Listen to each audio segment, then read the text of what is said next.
Hola, ¿cómo andan? Bueno, a ver, ¿qué tenemos hoy en el laboratorio? Veo columnas, unos libros muy antiguos, tenemos una maqueta, uvas. Mirá vos, mucha fruta en bandejas. ¿De qué hablaremos hoy? Profe, ¿dónde anda? ¿Y qué quieren decir todos estos carteles que dicen Roma? ¿Tiene que ver con eso de que todos los caminos conducen a Roma? Todos los caminos conducen a Roma. Sí, ese es un dicho muy popular y muy antiguo también. Los romanos llegaron a construir un inmenso imperio y desde muchísimos puntos de ese imperio, a través de caminos se podía llegar a Roma. Pero eran los caminos o vías que justamente los romanos habían construido partiendo de Roma a medida que extendían su imperio. ¿Y esto qué tiene que ver con la romanización que vamos a conocer hoy? Mucho, y te anticipo que es muy interesante. Entre otras cosas porque a esa romanización que se dio hace miles de años desde Roma, todos nosotros, los que nos están viendo, vos, yo, le debemos, por ejemplo, la lengua que estamos hablando, o el sistema de leyes que tenemos, o la forma en la que están trazadas muchas ciudades de nuestro país. Lo que nos acaba de contar es realmente muy interesante y además tengo la sensación de que hoy nos vamos a enterar del origen de muchas cosas que conviven con nosotros. Empecemos por lo principal. ¿A qué llamamos romanización?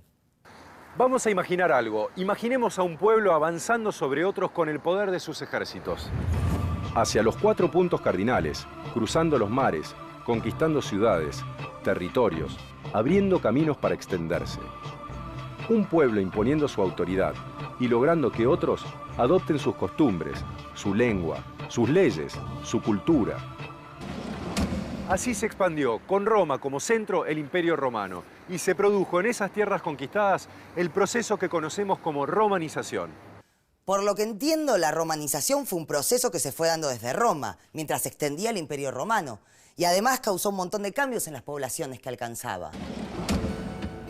Sí, el proceso de romanización se dio con la expansión del Imperio Romano y permitió que un enorme territorio de la antigua Europa compartiera una misma lengua, un mismo sistema administrativo, una misma base social y cultural. Este proceso implicó la difusión de la civilización romana en todas las poblaciones que fueron conquistadas. Allí, la gente sometida al poder de Roma terminó asimilando el modo de vida romano. Pueblos como los hispanos, los galos o los africanos adoptaron usos y costumbres de sus invasores. Y esto se dio de tal manera que de los galos, por ejemplo, prácticamente no se conoce nada de su escritura originaria, anterior a la llegada de los romanos. Me imagino lo que habrán sentido algunos pueblos cuando veían en el horizonte llegar a miles de soldados.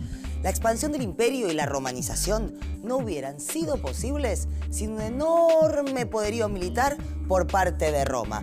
Pero me parece que la pregunta es, ¿cuál fue la real importancia de los ejércitos y las legiones en el proceso de romanización?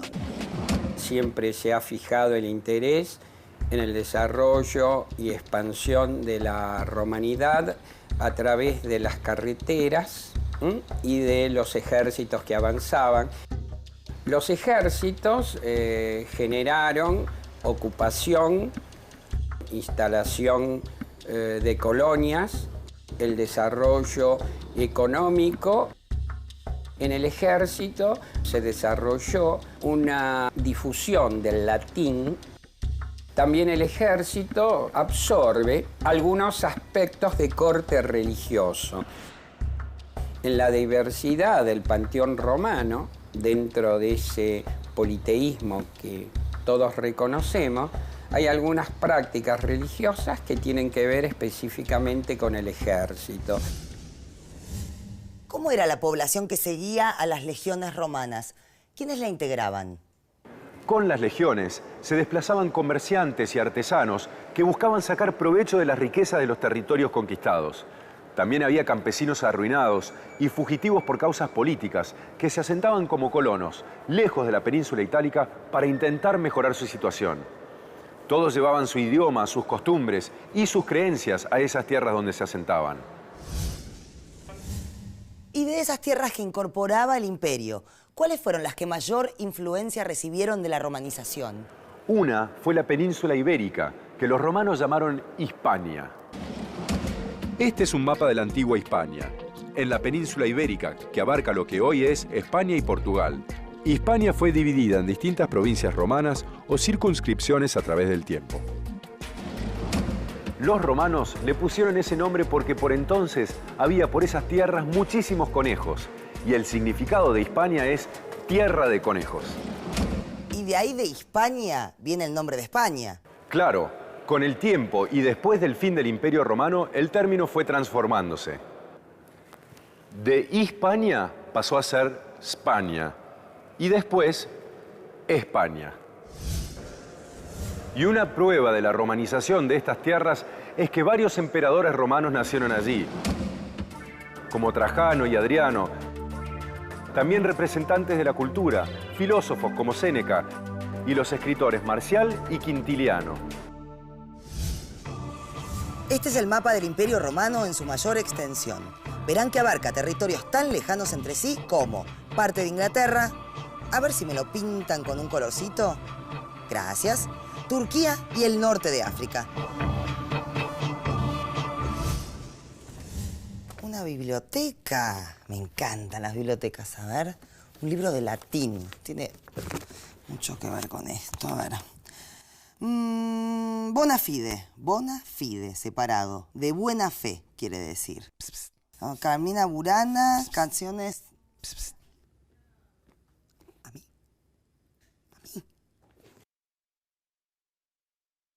Mirá que pasan cosas raras en este laboratorio, ¿eh? ¿A mí me está chistando? Bueno, a ver si entendés latín con ese aspecto. A ver, carpe diem. Cabe canem. Confer. Cogito ergo sum. Ernestina. Bueno, perdón. Estaba leyendo en latín. Bueno, en realidad lo estaba intentando porque la verdad no es nada fácil. En los primeros tiempos de Roma, entre los siglos 8 y 9 a.C., el latín era una lengua de campesinos, no era hablado por una gran población, y su extensión era limitada. Por eso, apenas podía haber literatura en latín. Sin embargo, el español que hablamos o el portugués son lenguas románicas que derivan del latín, que fue extendiéndose con el imperio. Pero ¿cómo fue imponiéndose el latín? Durante los siglos anteriores a la expansión romana, en la península itálica habitaron diversos pueblos. Los etruscos, por ejemplo, que dominaron Roma por un período.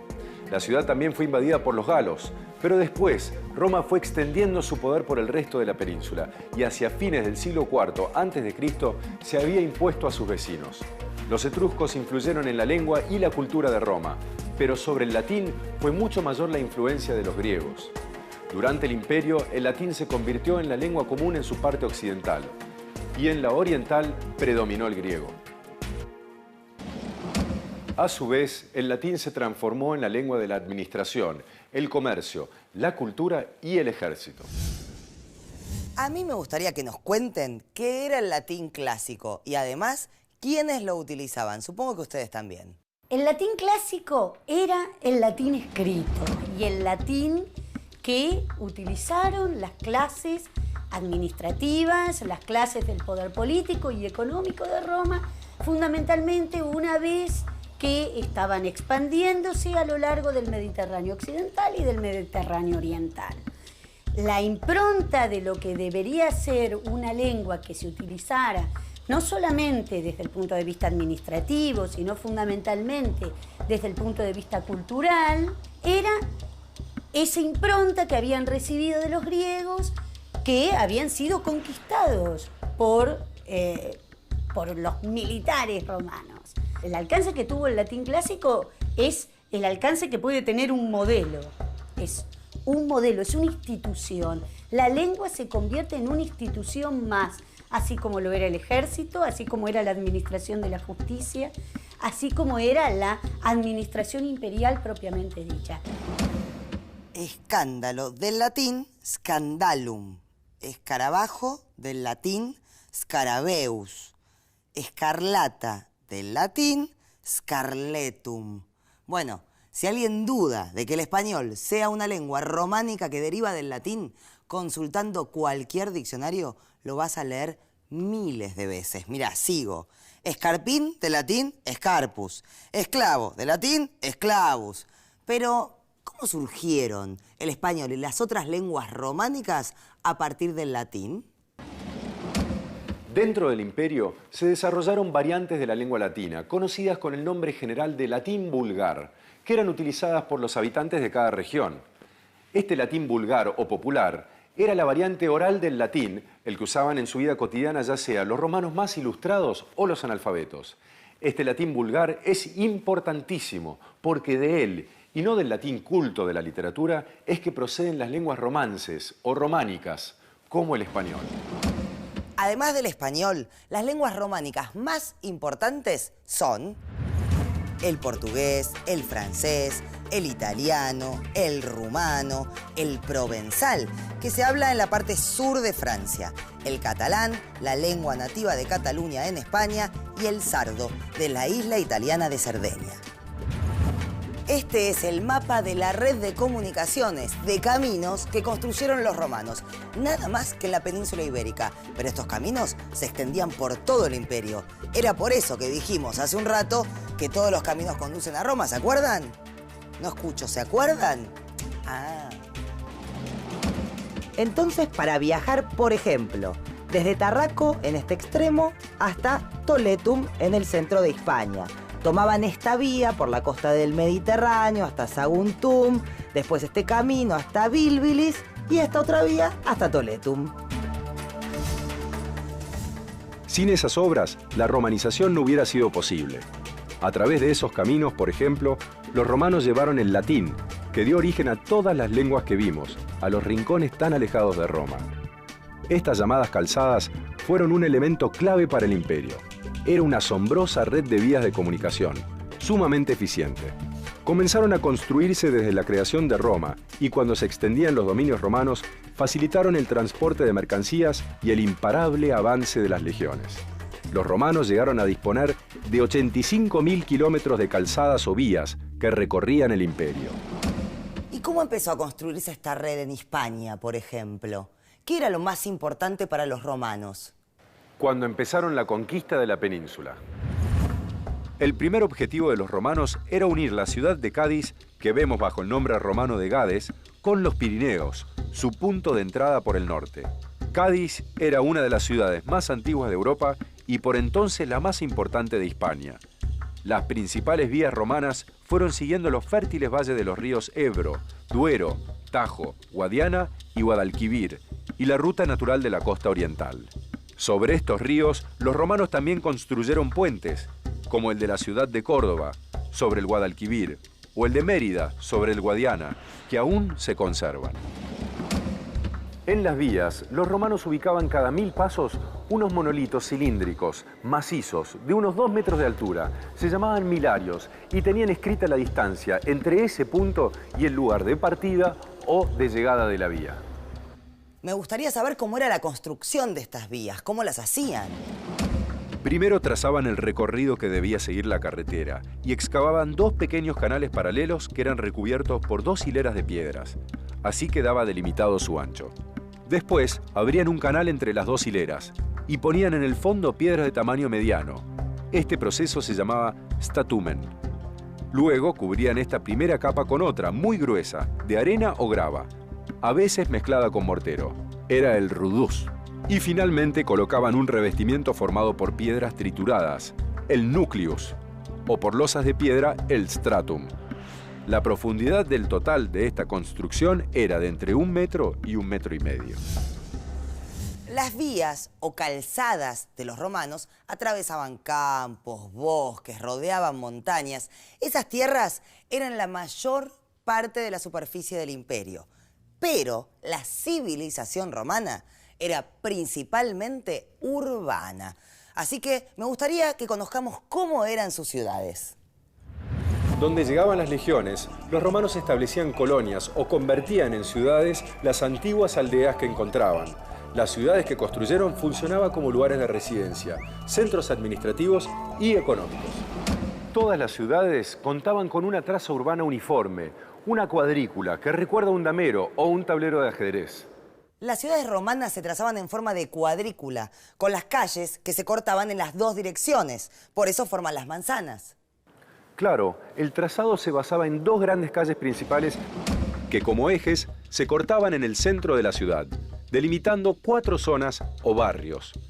La calle que corría de este a oeste se llamaba Decumanus y la que corría de norte a sur, Cardo. En el cruce de ambas se abría un amplio espacio, el foro o plaza pública, centro de la actividad política, religiosa, festiva y comercial. Alrededor del foro se levantaban la curia, sede del Senado municipal, la basílica, reservada a la justicia y las transacciones comerciales, y edificios religiosos como templos y altares. Las restantes calles corrían paralelas a las principales, completando la cuadrícula. Fuera del recinto urbano ubicaban depósitos y el cementerio. También había ciudades que no solo abarcaban el núcleo urbano, sino también las tierras y aldeas que las rodeaban. A estas ciudades se les otorgaba la categoría de municipio romano. Algunas eran fundadas ya con ese propósito, con ese estatus jurídico. Este trazado en cuadrícula fue difundido por los romanos por todo el imperio. Y es el mismo trazado de las ciudades latinoamericanas que fundaron los españoles. Esto quiere decir que trajeron la misma manera de distribuir las manzanas, llamada cuadrícula romana, a América. Claro, a partir del siglo XV, este trazado fue introducido por los españoles y portugueses para las ciudades que levantaron desde México hasta el Río de la Plata. Igual que las romanas, estaban recorridas por calles que se cortaban perpendicularmente formando manzanas. Cada una de estas manzanas se dividía en partes llamadas solares, que el conquistador asignaba a los primeros habitantes para su vivienda. La plaza mayor o principal se ubicaba en la manzana central y en las ciudades costeras junto al puerto. A su alrededor se ubicaban los principales edificios públicos como la iglesia mayor, las dependencias de gobierno, el cabildo. En nuestro país, esta traza puede verse claramente en el centro histórico de las ciudades fundadas por los españoles. Algunas diferencias, como la inclusión de calles diagonales o anchas avenidas, fueron modificaciones posteriores. Cuando los romanos fundan las ciudades a partir del campamento militar, la fundan con varias características particulares. Una de ellas es que trazan 2 avenidas, una norte-sur y una este-oeste, que son el Cardo y el Decumano. Ese modo de fundación es bastante aplicado luego, o se puede leer muy claramente, en las ciudades de Indias, en todas las ciudades que se fundan en América, que todas tienen una avenida transversal a otra y en el centro de las mismas la plaza. Y luego se produce la división de las ciudades en solares, donde van las iglesias para cada congregación, cuáles solares van para cada persona. La Casa Chorizo, que es quizá uno de los aportes más llamativos de Argentina dentro de la arquitectura, es la división de la Casa Mediterránea. La Casa Mediterránea es originaria, o por lo menos podemos rastrear un origen en la Domus Romana, que es una casa de patio que todos los locales dan a ese patio. O sea, es algo bastante visible en América, quizá uno de los rasgos más claros que se pueden tomar dentro de la romanización. Ya hablamos de la lengua, ya hablamos de la traza de las ciudades, pero ¿qué otra herencia importante tendremos de los romanos? El derecho. El derecho fue una de las grandes creaciones del pueblo romano. El derecho romano es un conjunto de normas acumuladas a lo largo de la historia de Roma. Esas normas incluyen leyes no escritas o consuetudinarias, heredadas de sus antepasados, leyes escritas, comentarios de esas leyes, ejemplos de la sentencia de los prétores, que eran los magistrados, y edictos promulgados por ellos.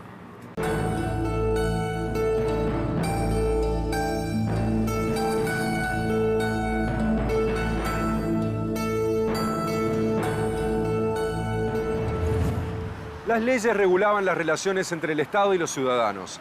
Pertenecían a lo que se llama el derecho público. Otras leyes regían las relaciones entre los ciudadanos y formaban el derecho privado. Y finalmente, las leyes dedicadas a las relaciones con otros pueblos constituían el derecho internacional.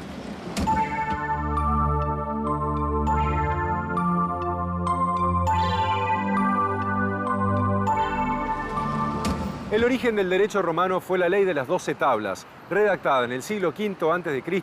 para responder al reclamo de los plebeyos de leyes escritas como garantía de igualdad. Desde entonces, el poder de la ley fue puesto por encima de todos los demás poderes. Y esto se prolongó durante todo el periodo conocido como la República, anterior al Imperio. Pero con el imperio eso cambió. ¿Qué poder tenía el emperador sobre la justicia? Todo el poder. ¿Perdón? ¿Quién es usted? Nerón, el emperador. Permítame, pero yo estoy hablando con otra persona. ¿Qué pasó? No sé, apareció un tal Nerón, un emperador. Sé que puede parecer que estoy loca. Mejor no te metas con ese. Mandó a matar a su madre y se cree ordenó incendiar Roma. Pero volvamos a tu pregunta. ¿Qué poder tenía el emperador sobre la justicia y el derecho? Muchísimo. El primer emperador de Roma fue Augusto, en el siglo I a.C. A partir de entonces, la ley se sometió a la consideración o la decisión del emperador, que pasó a convertirse en fuente directa o indirecta del derecho. En el siglo V después de Cristo, luego de su decadencia, el Imperio Romano se disolvió. Pero el derecho romano logró sobrevivir. ¿Cómo pudo ser? No solo sobrevivió, sino que con el tiempo se extendió a otros continentes. Para esto fue importante lo que quedó escrito y recopilado.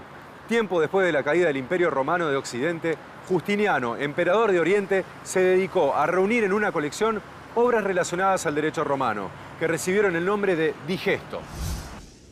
Son 50 libros. Eso también refleja el desarrollo que tuvo el derecho entre los romanos. Hoy se considera el derecho como una de las más importantes contribuciones de los romanos a la civilización occidental. El concepto de romanización describe la integración plena de una sociedad en el conjunto del mundo romano.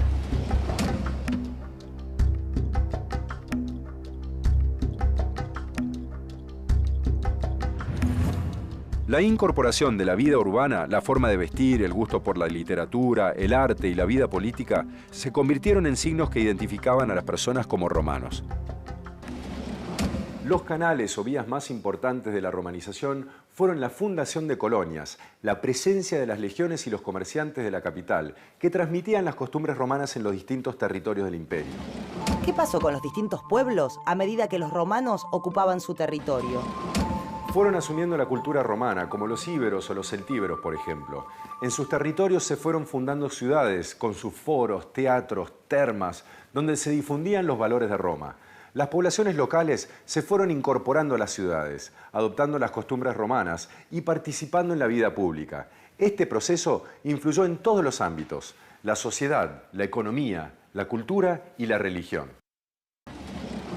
El Imperio Romano llegó a ser enorme y abarcar muchísimos pueblos. Pero ¿dónde fue más importante la romanización? En Occidente, donde la cultura urbana apenas se había desarrollado con anterioridad.